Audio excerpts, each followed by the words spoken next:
In this video, we'll look at how can we use Excel to find the data descriptive statistics such as mean, median, mode, standard deviation, variance for the dependent variable y and the independent variable of x. By calculating those statistics, we can use that to calculate interval estimation for the predicted y. So now, let's find the data tab. And after you click the Data tab, you will find one button called Data Analysis. Please click the Data Analysis. Before, we are using the regression command from the Data Analysis dialog. Now you need to find the new command. It's called Descriptive Statistics. And choose the Descriptive Statistics and click OK. So now you will find the dialog you're looking for is Descriptive Statistics. Again, it's made up by two parts, the input range and output options. And as I mentioned, the input range is you need to tell the computer where is your data set. So let's click this little icon and choose the C and the D column from C1 to D6. And make sure you include the labels for each column, because you need to, after you look at the result, you need to know which variable they are describing. Then, as I said before, the first cell for each column is the labels, so you need to check labels in first row. And I prefer you to place the outcome in the new worksheet. So here you can type in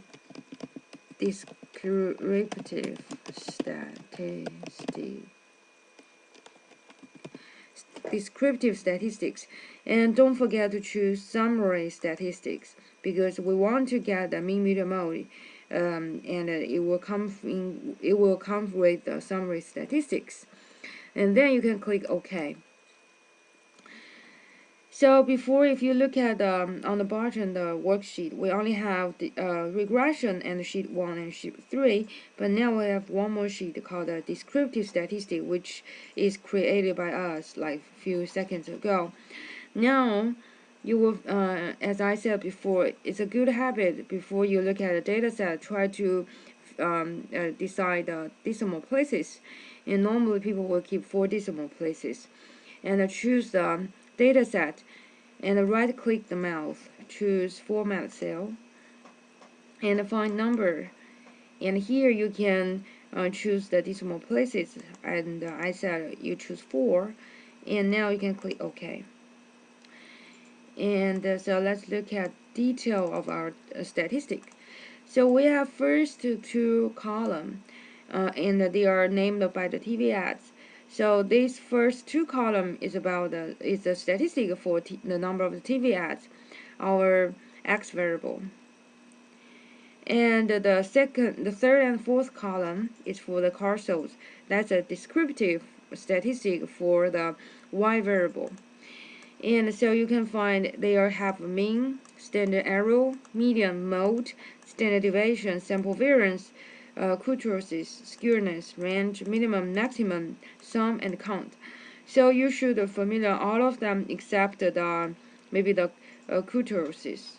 So you don't need to worry about that one. And we have the mean, median, mode, which is used to describe the central tendency, standard error, sample variance, and the standard deviation, range, minimum, maximum. They are used to describe the dispersion. And skewness and kurtosis are used to describe the shape of distribution, and also it also include the